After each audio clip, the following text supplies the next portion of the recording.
On August 18, 2026, after spending 18 years on death row, William Frances Silvia Jr. was executed in Florida. But 5 hours before the crime that put him there, a security camera caught him doing something the jury would never forget. He walked into a gun store, bought a 12-gauge shotgun, and stood at the counter completely calm. No shaking hands, no panic, nothing. And that calm, more than anything he said, more than anything his lawyers argued, is the reason he ended on that gurney, because of what he told police afterward when they asked him why. But to understand what happened that night, we have to go back a few months to the summer everything came apart for him and a woman named Patricia. Patricia Silvia was 39 years old. She worked at a daycare center, spending her days looking after other people's children.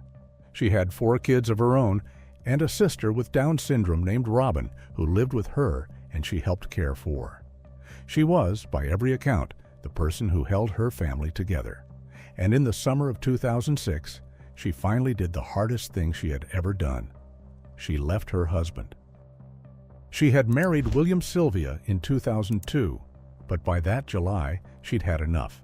And she took her 2 youngest, Rachel and Ross, and moved into her mother's house in the Winter Park area, near Castleberry. Her mother Betty was there. Her stepfather Patrick was there. And for the first time in a long while, Patricia was somewhere that felt safe. But William couldn't let it go. He would turn up at the house in the middle of the night, banging on the door and the windows, and every single time, the family sent him away. What was eating at him wasn't just the separation. In his head, something much darker had taken hold. He had become convinced that Patricia was sleeping with her own 2 oldest sons. There was no truth to it, none, and no one else ever saw a shred of evidence for it. It was a delusion. But when he confronted her and those boys with it, they were horrified, and that was the moment Patricia walked out for good. So the story he would later tell police, the one about her spending his money and dating her ex, was only the surface. Underneath was a man whose own mind had turned the people who loved her into enemies. Then came September 22nd, and whatever was left of his life fell out from under him. He was fired from his job that morning.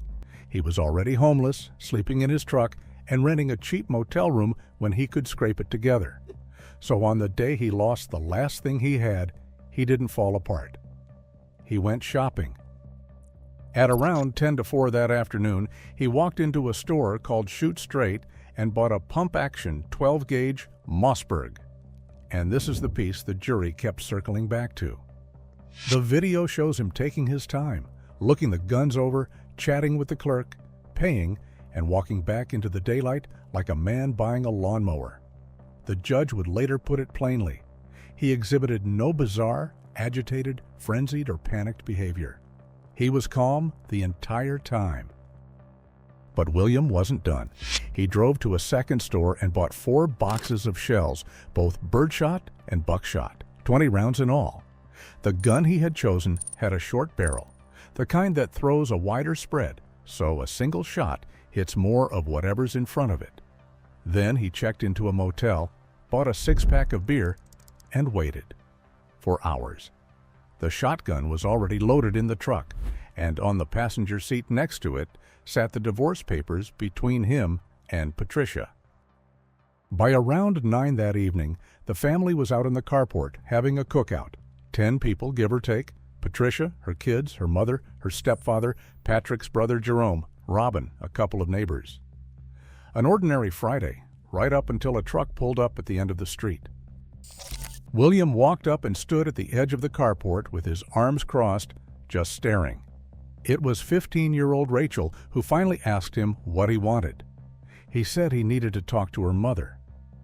Patricia came out, they spoke at the edge of the driveway for a few seconds, and then she turned to go back inside. And as she walked away, Rachel heard what he said to her. "You will be sorry." Now watch how much room he had to stop. He walked back to his truck 100 feet away. Nobody chased him. Nobody blocked him. Betty even thought he had given up and left. He could have opened that door, climbed in, and driven off into the rest of his life. but instead he reached in, lifted out the shotgun, and started back toward the house. And with every step across that yard, he was already firing. The first shot went up into the air. Jerome saw the muzzle flash, heard it, and dove to the ground between two parked cars. Inside, Betty thought she had heard firecrackers. She had just passed Patricia in the kitchen and asked if she was coming back out. Patricia said she would be out in a minute, and those were the last words they ever spoke. Betty opened the door to look. She saw a flash of light, and then nothing. The next thing she remembered was waking up in a pool of her own blood. The shotgun had taken her in the face. It shattered her jaw, took her left eye, the whole left side of her face, her sense of smell, and left her arm with permanent nerve damage. Doctors would later remove 3 shotgun pellets from what was left of her eye.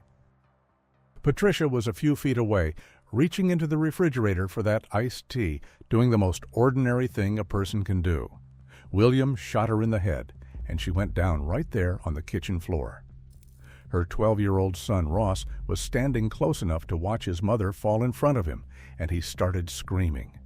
There was blood everywhere, smoke everywhere, and his Aunt Robin screaming as she ran past the bodies into the house. Rachel was still in the carport when he swung the gun toward her, 15 years old, and staring down the barrel from less than a foot away. She's alive tonight because someone shoved her hard from behind, and she went down and crawled inside before he could fire. And Patrick came around from the back of the house into the middle of it. He saw Patricia on the floor. He saw his wife outside, bleeding. Then he looked up and saw William at the end of the carport, pumping the shotgun and leveling it at his chest. Patrick stepped over Patricia's body, threw the door shut, and the shot hit the wood instead of him. That solid door, later dug full of buckshot and birdshot, is the only reason he lived. William fired 7 times, pumping a fresh shell into the chamber after every shot. 1 pellet punched clean through the kitchen wall and into the back bedroom. Then William walked back to his truck, got in, and drove away, like the whole thing was an errand he had finished. And the medical examiner's testimony that would follow is the kind you don't shake. 1 large pellet went in through the top of Patricia's left ear, punched through her skull, and stopped in the front of her brain. She died on her mother's kitchen floor in front of an open refrigerator, a minute after promising she would be right back out. William drove back to the motel and bought another 6-pack. A deputy spotted his truck around 3 in the morning. William slowed down, made eye contact, drifted across the median, and pulled into a lot where another car boxed him in. He got out laughing, glassy-eyed, and let them cuff him. On the ride to the sheriff's office, he asked the officer whether he was married. The officer said yes, and then, with no emotion at all, William explained himself. "That's the reason I'm in this situation. My wife spent all my money. I placed the checking account in her name. She started redating her ex-husband. That is the reason I shot her." He had just killed the mother of 4 children and blown half the face off her mother, and he laid it out like a customer explaining a return. At trial, there was nothing for him to hide behind. The shells at the scene came from the gun in his motel room. There was the divorce petition on his front seat. And there was that tape again, the calm man at the counter 5 hours before. His lawyers made the case you would expect. A brutal childhood, a mother killed by a drunk driver, a family threaded through with addiction and suicide, and their psychologist diagnosed him with a delusional disorder. But here's what his own expert couldn't take back. Even she admitted, under oath, that William Silvia had the mental capacity to plan this killing in a cold, calculated way. And the state psychiatrist drove it home. The moment William sat in a cell with no alcohol in him, the paranoia simply vanished. No hallucinations, no delusions. In his words, William was basically a model prisoner. This wasn't a sick man. It was a hostile, suspicious personality that scored sky high for psychopathic traits and blamed everyone but himself. The prosecution put it in a single line. This was the cold execution of a wife who would not reconcile, and the attempted murder of a mother who tried to protect her daughter only to be shot in the face. and the judge saw the day for exactly what it was. Bought the gun at 10 to 4, bought the shells, waited hours, drove across town with the divorce papers beside him, told his wife she would be sorry, walked 100 feet, and came back shooting. Not a snap, not a frenzy, a plan. The jury voted 11 to 1 for death. Then William Silvia spent almost 20 years trying to crawl back from that sentence. And there's a bitter irony in how it ended. Years earlier, he had waived his own right to appeal. But when the law later shifted and handed other men on death row a second chance at sentencing, he reached back to grab that same lifeline. The Florida Supreme Court told him no. You threw it away, and you don't get to take it back.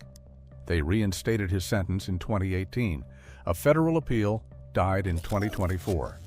Clemency was refused, and every door he'd left himself, he had shut with his own hand. Then, in his final days, his lawyers made one last argument that lands a certain way with anyone who remembers Patricia. They fought to delay his execution over a shortage of the sedative Florida uses first, the drug meant to make sure he wouldn't feel the rest of it. The man who shot his wife in the head next to a refrigerator spent his last week worried his own death might not be gentle enough. But the courts weren't moved. In July of 2026, Governor Ron DeSantis signed the 13th death warrant he had signed in a single year, and it was for William. On the evening of August 18th, 18 years after a security camera recorded a calm man buying a shotgun, Florida carried out the sentence. The curtain to the death chamber went up at 6 o'clock. William was already strapped to the gurney with an IV in his arm and a priest seated at his feet. He lay there, mostly still, his eyes and mouth open, as the 3 drugs began to flow. Asked if he had any final words, William said this: "I'm sorry all this happened. It was an accident. I never meant to hurt her." A few minutes after the drugs began, a warden shook him and shouted his name. There was no response. A medic pronounced him dead at 6:11 p.m. William Frances Silvia Jr. was 61 years old. He was the 13th prisoner put to death this year in Florida. What do you think? Has justice been served? Let us know your thoughts in the comments.